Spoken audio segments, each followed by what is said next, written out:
The Hub is presented to you by Calvo Enterprises, Inc.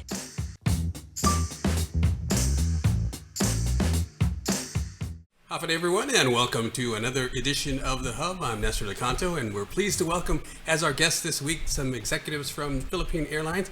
We have Mr. Salvador Bud Britannico Jr., who is the Vice President of Sales for Philippine Airlines, and of course Brian Bang Ang, who is the Regional Head for Oceania, which includes Guam and Japan and Korea. Thanks for joining us. Thank you, Nestor. Thank you for having us here on your show. Appreciate the time. I understand, first of all, that you will be opening a new ticket office here, and maybe both of you can explain a little bit about that and why the new office. Yes, that's correct. And we'd like to invite you and everyone of our viewers to visit our new ticket office. It's over at the Micronesia Mall on the second level. So our team will be ready to assist our passengers for their travel needs on Philippine Airlines in that office. So yeah, it's tied in with the 35th anniversary of Micronesia Mall, and we're really excited to be able to have everyone visit the office. Yeah, and Bang, you've had a ticketing office in the Micronesia Mall for quite some time, but this one is bigger and better, and, Yes. and why the new space? It is newer, and then it's really in line with the Micronesia Mall anniversary as well. And I think it's about time for us to show the newer Philippine Airlines. It's also in line with our product improvement. Compared to before, we're now utilizing our newer Neo A321neo short range aircraft, which is a 195-seater with best in class business class and economy class seats. Yeah. There, so that's an improvement from our previous product. And in fact, I think Philippine Airlines has placed an order for 9 additional Airbus, but those are long range planes, correct? That's correct, Nestor. We did recently announce orders for a fleet of A350-1000s. These will be flying on our long-haul network. And it will be top of class. So you'll have on the business class segment or portion of the cabin, there will be all direct aisle access business class seats. You'll also have premium economy and of course economy.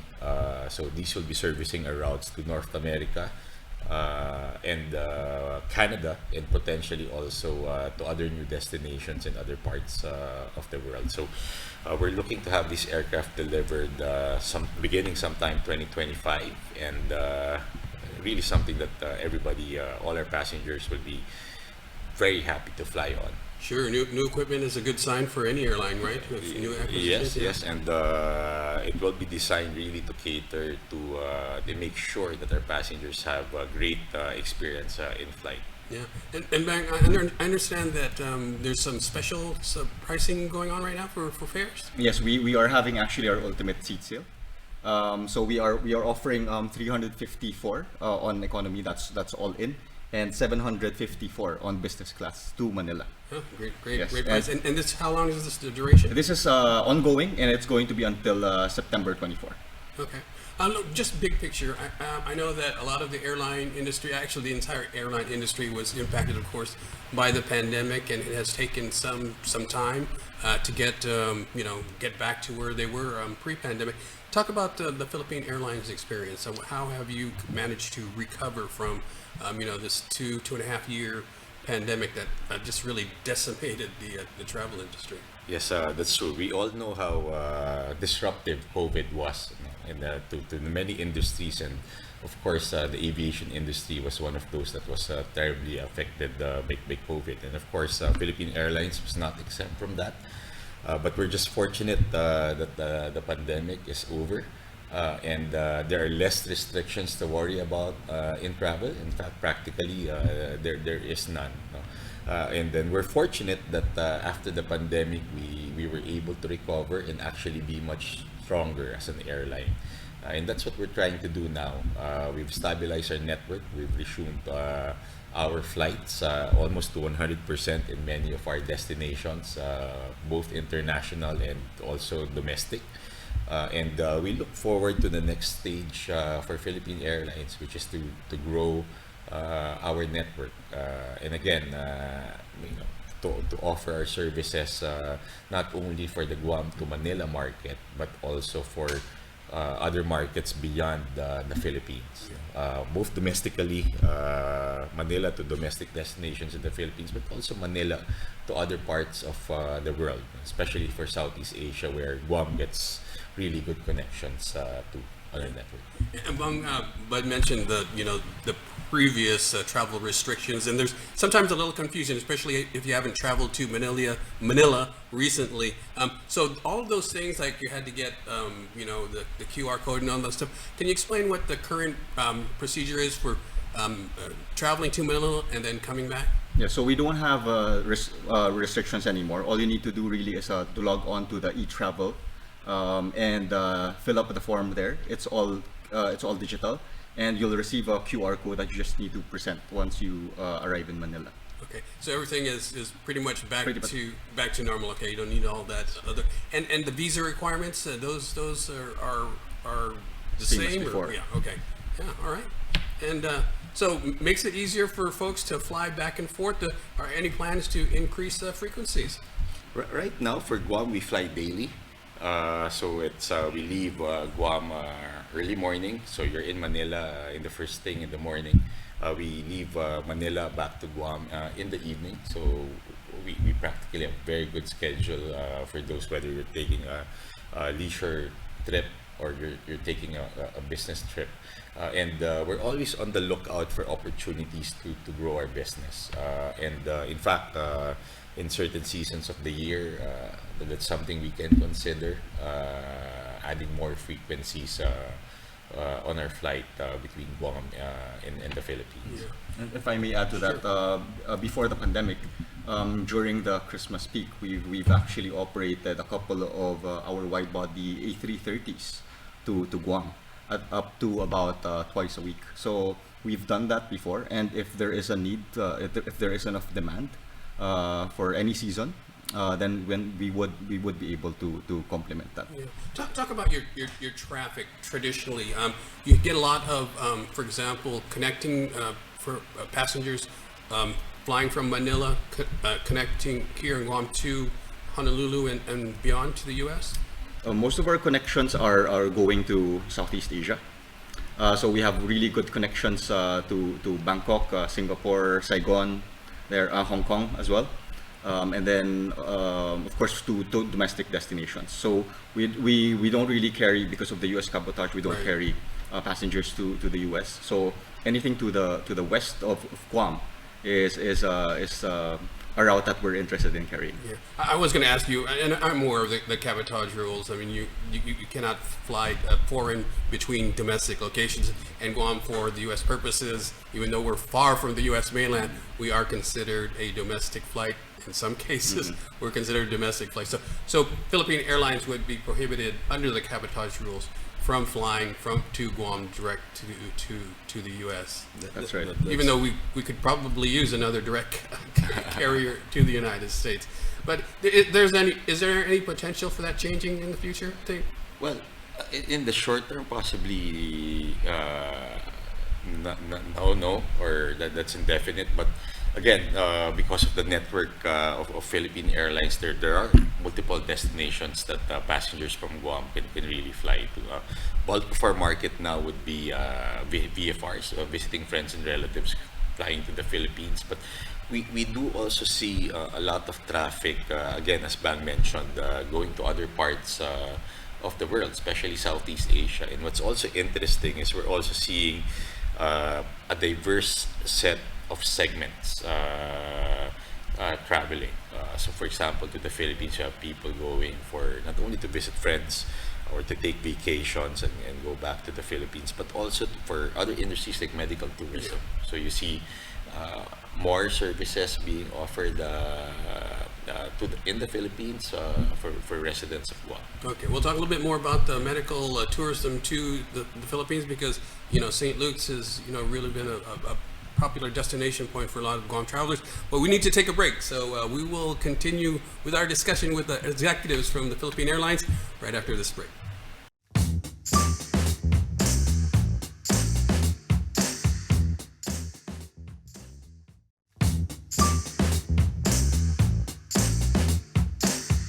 Welcome back. We are with Philippine Airlines executives, Salvador Bud Britannico, who is the Vice President of Sales, and Brian Bang Ang, who is the regional head for Oceania, Korea, and Japan. Thanks for joining us again, gentlemen. And before we took a break, we talked a little bit about some of the reasons why people from Guam go to the Philippines. And we mentioned, of course, there's medical tourism. A lot of patients go to St. Luke's and to the medical city. Talk a little bit about that and some of the other reasons why I think folks should travel and visit the Philippines. Yes.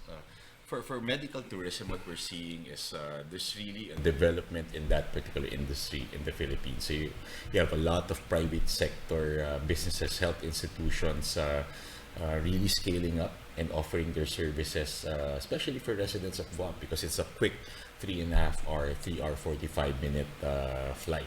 It's a daily flight, very convenient, and services there are being offered. World-class services there are being offered. So we see that both in the medical industry and as well as now quite recently even on the dental industry. And again, from what we know in the industry, it is world-class. Services are world-class, and not only do you get your medical services there, but there's also an opportunity, as you mentioned, other purposes for people to take a quick trip, whether within the Philippines, of course, to visit the many islands, and as well as the option to visit other destinations in the region. Yeah. And Bang, when most people think of going to the Philippines, they think going to Manila, but it's such a big country. There's so many places to go, and Philippine Airlines, of course, has connections to some of those, almost all of those key places, right? Yes, yes. We see a lot of Guam passengers connecting to Iloilo, Tacloban, Rojas, but also the leisure destinations such as Calibok, Caticlan, Cebu, Bohol, and Palawan. Yes, so what Bud mentioned, they a lot of them are doing it together with their medical visits. So it's great because with the Philippines, we know it. We have great nurses, great doctors. So it's like an extension of Guam, just being less than 4 hours away. So it's both medical and leisure visits. Yeah, but one of the things Bang mentioned, Iloilo. I recall maybe a couple of years ago there was a investment group that came to Guam from Iloilo, hoping to see a direct flight from Iloilo to Guam. And there are other places, of course, business centers in the Philippines, like in Davao and Cebu. Is there any thought to maybe having direct flights from those like central and southern Philippines to Guam? Yes, we're always observing these trends or these developments in the industry. I'm actually from Iloilo. Yeah. And Capiz. Capiz, so Bisaya, Ilonggo. And we're as of course our role also in nation building is how to be able to develop these markets. So we're on the lookout and observing the industry developments. But at the moment, what we do have are actually convenient connections. So you can fly into Manila. Again, you arrive at 7 a.m. thereabouts, and then immediately within an hour or 2 hours, you have connections to different parts of the Philippines. You're correct. There's a lot of development in the Philippines as well. So you see hubs like Cebu, Davao, Iloilo is actually an international airport as well, and direct flights between these hubs could be a reality in the future, whether it's near or sooner than later. That's something we're studying, constantly taking a look at. I don't know if you're aware, but we have a village in southern Guam, Hagat, that has a lot of Ilonggo roots. So a lot of the construction workers and other workers from the Philippines right after the war came to help rebuild Guam, and a lot of them stayed and married locally, and so there's quite a substantial Ilonggo population in Hagat. So that's where we can go if we want bok choy or pancit. Yeah, you want to add to that, Bang? Sorry. Yes, and then actually you mentioned workers. That's actually one of our market as well. So we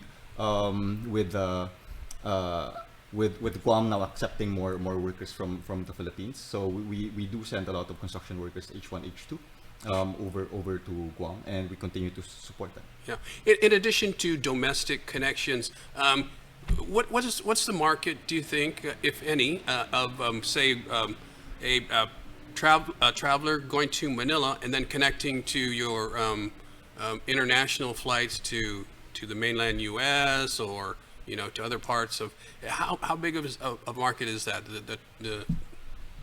At the moment, well, with exception of the US, since we don't do that due to cabotage, it's at the moment it's about a 15% of our market, but we know we can grow that because pre-pandemic, we were sending about 30% of our market would be to beyonds, meaning to Southeast Asia or elsewhere in our network, and that's something that we want to build up. To inform the market that leisure is back. You can go visit Southeast Asia, even Middle East, and connect in Manila. And we've recently transferred to Terminal 1, and that allows us to connect international to international within an hour. Yeah. But Ban mentioned the transfer to Terminal 1. So all our international flights actually already fly out of Terminal 1. Yeah. So if you're flying from Guam to Manila and going to Singapore or Hong Kong or Kuala Lumpur or Vietnam or Bangkok, within that same terminal, you can actually connect already. And then we're in the process also of within the fourth quarter of this year, opening our lounge, our travel, our business class lounge, our Mabuhay lounge, actually for our customers that they can enjoy. So you're seeing a lot of investment from the Philippines, from the Philippine Airlines side, but also on the airport side. So really improving passenger experience. So you see Manila really developing itself as a hub for travel. Speaking of NAIA, that's a good segue because I was going to ask about that. At one point, NAIA, which is Ninoy Aquino International Airport Terminal 1, had a bad reputation for but the airport authority in the Philippines has made some progress in improving the NAIA 1. Yes, I think that prompted us as Filipinos also to improve on Terminal 1. So now, if you visit Terminal 1, you'd see a lot of concessionaires there, a lot more choices when it comes to food, cafes, and shopping. I think it's actually a very good terminal now to use, and we're very happy to be situated in that terminal. Sure. And then again, it takes a lot of partnership between Philippine Airlines and the other airlines as well to work with government to really get feedback of passengers, what passengers want, and we're just really happy and optimistic also at the same time that it could only get better. Yeah. Can only get better. There's a move for privatization of the terminal, and that will really unlock a lot of value and really improve passenger experience going to our airports. And just for context, Philippine Airlines is not in charge of the airport, but of course you're one of the main tenants of the airport, and so of course you would like to see for your customers' behalf that there are improvements. Because when they fly to other countries, say Singapore, which is Changi Airport, is a beautiful facility, of course, in comparison, right? So it's good that the Philippine authorities have seen fit to improve the airport facilities for your use and for your passengers. And that's we're the biggest operator in Terminal 1 and Terminal 2. And again, we do collaborate with the airport authorities. We give them feedback of what their passengers say, especially on their customer satisfaction surveys. And the airport is one of those touch points where passengers really weigh on and really want to see improvements in. And on our end, we're trying as best also to improve our end of it. And we're just happy that government is also doing the same. All right, we're going to take one more break, and we'll be back with Philippine Airlines executives and talk about the Guam-only visa waiver and how they are supportive of that. Don't go away.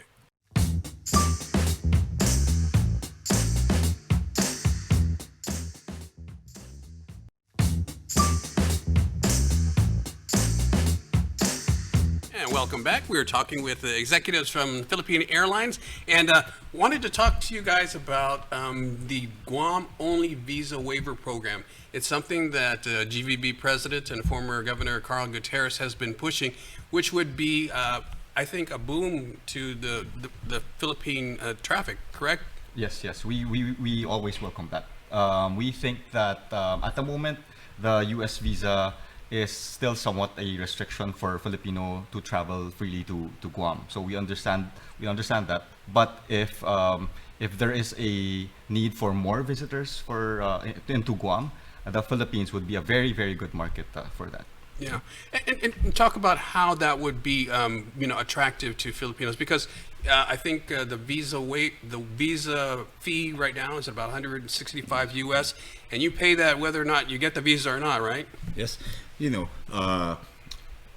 my first time in Guam, and I'm actually loving Guam. Right, there's a lot of things to do in Guam. Shopping, the beaches are nice, and you can just imagine. And we're fortunate that former Governor Gutierrez is actually pushing for it. And there's so much potential for getting Filipino tourists to go to Guam. Imagine a 3.5 hour flight from Manila. And in many of our destinations, anywhere where you fly 3 to 4 hours, you have multiple flights in a day. So the Philippines to Tokyo, Manila to Tokyo, Manila to Singapore, Manila to Hong Kong, and you'd notice that for many of these destinations that are within that time frame, you have multiple flights in a day, and you can just imagine. Right now we operate daily, and you can just imagine how much more traffic there could be if Filipinos can freely enter Guam without a US visa or even an electronic visa, just something to make it more convenient, more accessible. Yeah, as I understand it, it's the call of the federal government, the Department of Homeland Security. How would you convince them that the Guam only visa waiver is a good thing? I think for tourists and even for family members, we have about 50,000 Filipinos here with families over in the Philippines. It would be great to actually have them meet their families, have them enjoy Guam. So it should help. It should be able to help the tourist numbers as well as revenues for Guam. Yeah. And I'd like to add to that. Number one is not only the economic opportunity, but really also the cultural ties. That's one. Guam and of course the Philippines. You can really see the cultural ties of it. And as an airline, we'll be very supportive of how to be able to frame this and how to be able to actually get this done. We feel that if there are any special procedures that have to be done, we can work with the federal government on this, and Guam would be a good first case for that kind of arrangement. And again, the potential is actually there, and the possibilities are limitless. And I think all factors, all signs indicate that this could really work. Yeah, and for the Philippine outbound travelers, getting a U.S. visa is a tedious process. If you've ever had to go through that, just lining up and getting the appointment at the embassy and just the volume of it, right? And that would be a boon, I think, or a benefit or an incentive for Filipinos. Yes, if you want to apply for a U.S. visa, I think the waiting time is about a year at least to get an interview. So if we're able to a visa waiver for Guam, then immediately passengers from the Philippines would be able to fly, and that would also help. For example, if you want to promote Guam, travel to Guam, easily we can have the ultimate seat sales or other seat sales and have more passengers to come over. All right, we've only got a couple of minutes left, and I want to give you both an opportunity to say hello to our audience and invite them to avail of the Philippine Airlines service. Thank you. First of all, again, thank you, Nestor, for giving us the opportunity to be in your show. We're happy to be here.